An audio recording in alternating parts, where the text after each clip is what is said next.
Salut, j'espère que tu vas bien, que ton confinement se passe bien. C'est Viviani. Alors, je suis toujours en mode challenge, une vidéo par jour. Apprendre à bien maîtriser son budget. Voilà un sujet qui est super intéressant, donc nous allons parler dans cette vidéo.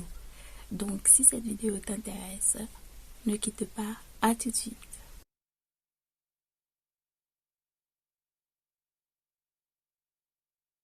Apprendre à bien maîtriser son budget, c'est quelque chose qui ne s'apprend pas à l'école. C'est quelque chose qui ne s'apprend pas spécialement dans la famille si on n'a pas eu des parents qui arrivent à maîtriser leur budget. D'où les banques ont mis en place des conseillers pour pouvoir aider et aussi des applications qui existent pour pouvoir aider les gens à gérer leur budget. Maîtriser son budget est une très bonne chose. C'est comme si on maîtrise sa vie. Déjà pour moi, un budget, c'est quoi?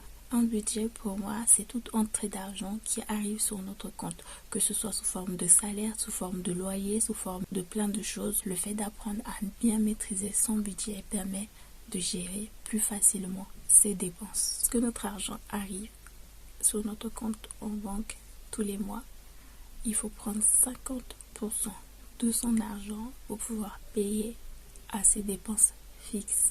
Les charges fixes, c'est quoi?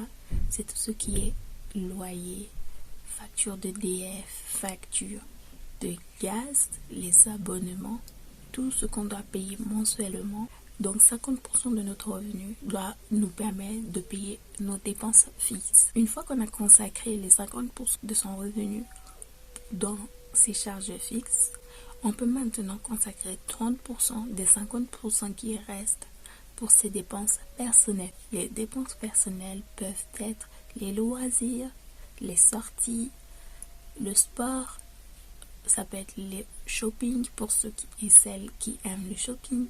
Ça peut être tout ce qui est dépenses personnelles pour vraiment se faire plaisir, un massage, toutes sortes de choses qui nous fait plaisir. Donc 30% de son revenu pour les dépenses personnelles et 50% pour les charges fixes. Et pour les 20% qui restent, il faut penser à faire quoi? À les investir.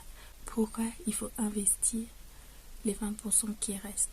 Parce que cela permet vraiment d'investir sur soi, de pouvoir évoluer, de pouvoir bâtir d'autres projets que le train-train, métro, boulot, dodo.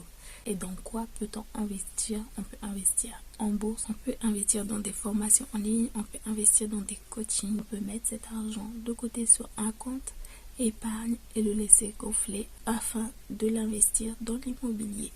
Pour résumer, 50% dans les dépenses fixes, 30% dans les dépenses personnelles et 20% pour investir. Alors, si on ne m'apprend pas à bien maîtriser son budget, qu'est-ce qui se passe? Cela peut provoquer par exemple des dettes parce qu'on ne sait pas combien d'argent on dépense, donc du coup on peut dépenser plus que ce qu'on a, donc avoir des découvertes, et lorsque les imprévus arrivent, on peut aussi se retrouver en difficulté. Et toute cette mauvaise gestion financière peut entraîner un stress et une frustration qui fait qu'on peut ne pas dormir la nuit, ça peut nous mettre mal. Donc c'est très très important de pouvoir bien maîtriser son budget. Alors, quelles sont les conséquences d'une bonne gestion financière? Une bonne gestion financière permet de savoir où va son argent et de mieux maîtriser sa circulation, de faire face aux imprévus, de mieux gérer son avenir et surtout d'avoir cette frustration par rapport au manque d'argent qui est moins présent. J'espère vraiment que cette vidéo aura parlé à quelqu'un. Je vous dis à demain pour une nouvelle vidéo, car je suis toujours en mode challenge, une vidéo par jour. Ok, je vous dis à très bientôt. Bye.